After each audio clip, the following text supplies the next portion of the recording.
नमस्कार साथियों, स्वागत है आप सबका मेरे यूट्यूब चैनल सर अनिल जंगिड़ में। तो हमारा टॉपिक चल रहा था राष्ट्रीय आय, और जिसमें हमने पिछली क्लास में राष्ट्रीय आय की विभिन्न अवधारणाओं के बारे में पढ़ा था और उन्हें पूरा विस्तार पूर्वक समझा था। और हमने उस क्लास में पढ़ा कि सकल घरेलू उत्पादन क्या होता है, सकल राष्ट्रीय उत्पादन क्या होता है, शुद्ध राष्ट्रीय उत्पादन क्या होता है, और वो हमने पूरा विस्तार पूर्वक पढ़ा था। आज की इस क्लास में हम पढ़ेंगे कि डायग्राम के द्वारा इन्हें कैसे याद रखना है। डायग्राम के द्वारा इन्हें मैं समझाऊंगा और ये आपको 100% गारंटी के साथ याद हो जाएंगे।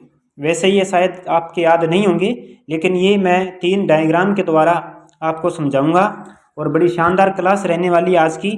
तो राष्ट्रीय आय से संबंधित जितनी अवधारणाएं हैं, चाहे आपको जीडीपी ज्ञात करना हो, चाहे जीएनपी ज्ञात करना हो, एनएनपी ज्ञात करना हो, एफसी पर या एमपी पर कहीं पर भी ये ज्ञात करने हो तो आपके लिए बहुत इजी हो जाएगा। तो क्लास को पूरी ज़रूर देखिएगा और चैनल सब्सक्राइब नहीं किया तो चैनल को सब्सक्राइब कर लीजिएगा। और आपका कोई भी डाउट हो तो कमेंट करके बताएं मुझे। और टेलीग्राम चैनल से जुड़ने के लिए टेलीग्राम चैनल को ज्वाइन कीजिए। और एक बात मैं आपको और बता दूं कि स्कूल व्याख्याता अर्थशास्त्र की जो व्यष्टि अर्थशास्त्र का जितना भी पार्ट है, व्यष्टि अर्थशास्त्र का, ठीक है, वो कंप्लीट उसके नोट्स जो है वो बनकर तैयार हैं। अगर कोई परचेज करना चाहता है तो मुझे टेलीग्राम पर मैसेज करें, जिसका जो नंबर है वो लिंक डिस्क्रिप्शन में आपको मिल जाएगा। तो चलिए शुरू करते हैं आज की क्लास हम। तो राष्ट्रीय आय डायग्राम के द्वारा समझेंगे कि GDP, NDP, NDP, FC, GNP, MP ये हम कैसे ज्ञात करते हैं। यहाँ पर हम सबसे पहले बात करेंगे जीडीपी एमपी, यानी कि सकल घरेलू उत्पादन, बाजार कीमत पर सकल घरेलू उत्पादन। इसके बारे में बात करेंगे ग्रॉस डोमेस्टिक प्रोडक्ट। तो देखिए जीडीपी से हम क्या क्या फाइंड कर सकते हैं।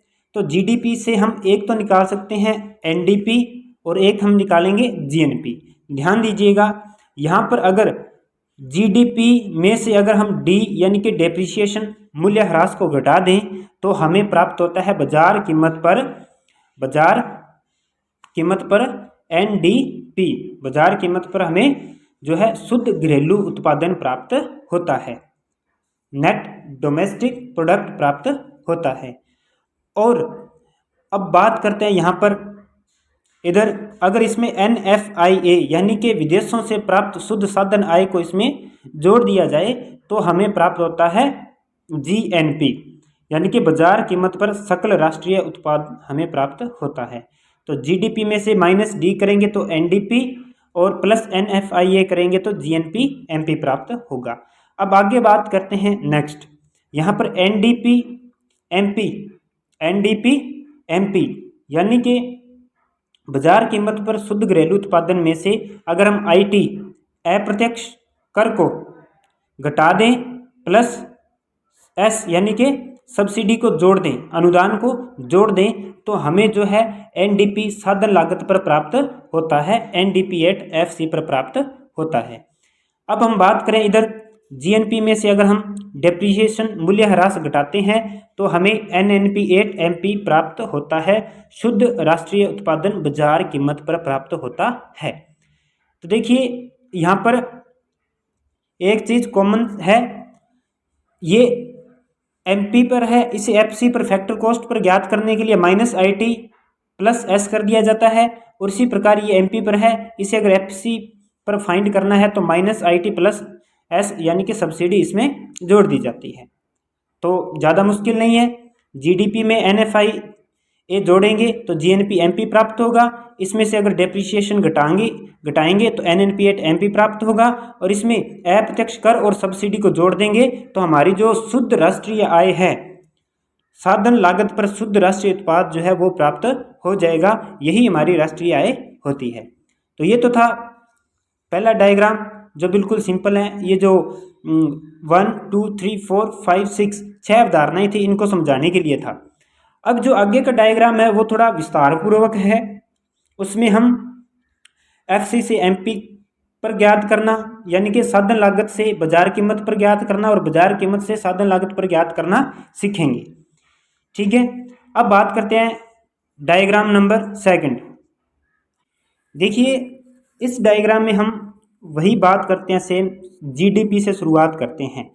तो GDP यहाँ पर बाजार कीमत पर है, GDP बाजार कीमत पर है, GDP 8 MP पर है, gross domestic product 8 market price. GDP से हम क्या फाइंड कर सकते हैं, पहले तो वो देखिए। GDP से हम GNP, GNP, NDP और GDP FC।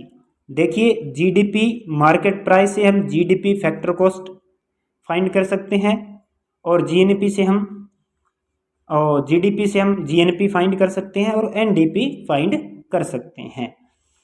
देखिए ये हम पीछे पढ़ के ही आ चुके हैं। अगर हम ध्यान दीजिएगा, अगर हम GDP MP यानी कि सकल घरेलू उत्पादन में से अगर हम मूल्य ह्रास को घटाते हैं, GDP को घटाते हैं, तो हमें NDP 8 मार्केट प्राइस प्राप्त होता है, शुद्ध घरेलू उत्पादन प्राप्त होता है। अगर हम GDP यानी कि सकल घरेलू उत्पादन में से हम NIDT घटाते हैं, net indirect tax, net indirect tax घटाते हैं, शुद्ध अप्रत्यक्ष कर को घटाते हैं, तो हमें क्या प्राप्त होता है, साधन लागत पर शुद्ध घरेलू उत्पादन प्राप्त होता है। ये बात आप ध्यान में रखिएगा। अगर हम GNP में से क्या घटाते हैं, NFIA घटाते हैं, तो हमें प्राप्त होता है शुद्ध घरेलू उत्पादन 8 मार्केट प्राइस। तो ये बात होगी इसको लेकर। अब आगे हम बात करते हैं कि अगर हम GNP MP में से ग्रोस नेशनल प्रोडक्ट में से 8 मार्केट प्राइस, इसमें से अगर हम डेप्रिसिएशन घटा देते हैं तो हमें प्राप्त होता है NNP 8 मार्केट प्राइस। बाजार कीमत पर शुद्ध राष्ट्रीय उत्पादन प्राप्त होता है, बाजार कीमत पर शुद्ध राष्ट्रीय उत्पादन प्राप्त होता है। ठीक है, MP पर। अगर इस NNP 8 MP में से अगर हम जो है अप्रत्यक्ष कर को घटाते हैं, शुद्ध अप्रत्यक्ष कर को घटाते हैं, तो हमें प्राप्त होता है NNP 8 FC पर प्राप्त होता है, जो कि हमारी राष्ट्रीय आय होती है। ये इधर वाला भाग हो गया। अब हम आते हैं इधर। अगर हम GNP में से NIDT घटाते हैं, शुद्ध अप्रत्यक्ष कर, नेट इनडायरेक्ट टैक्स घटाते हैं, तो हमें GNP 8 FC प्राप्त होता है, GNP 8 FC प्राप्त होता है। यहाँ पर एक बात फिर देखिए, GDP में से NIDT घटाते हैं तो GDP FC पर आ जाता है, और GNP में से अगर हम NIDT घटाते हैं तो ये जो GNP है ये हमारा FC पर आ जाता है, फैक्टर साधन लागत पर ज्ञात हो जाते हैं।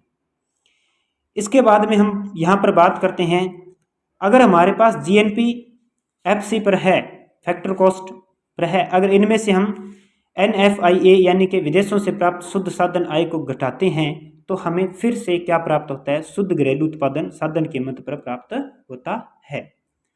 ठीक है, और इधर हम बात करें, अगर हम NNP 8 मार्केट प्राइस में से NFIA घटाते हैं तो हमें NDP 8 मार्केट प्राइस प्राप्त होता है।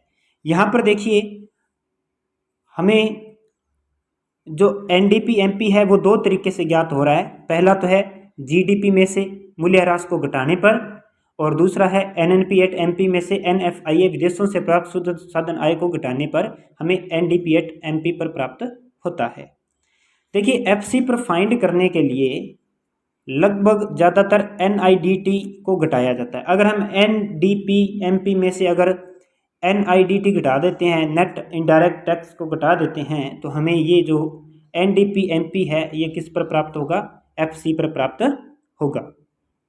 ठीक है, और एक और बात, अगर हम GDP में से साधन लागत पर सकल घरेलू उत्पादन में से अगर हम मूल्य ह्रास डेप्रिसिएशन घटाते हैं तो भी हमें क्या प्राप्त होता है, NDP 8 FC प्राप्त होता है, साधन लागत पर शुद्ध घरेलू उत्पादन प्राप्त होता है।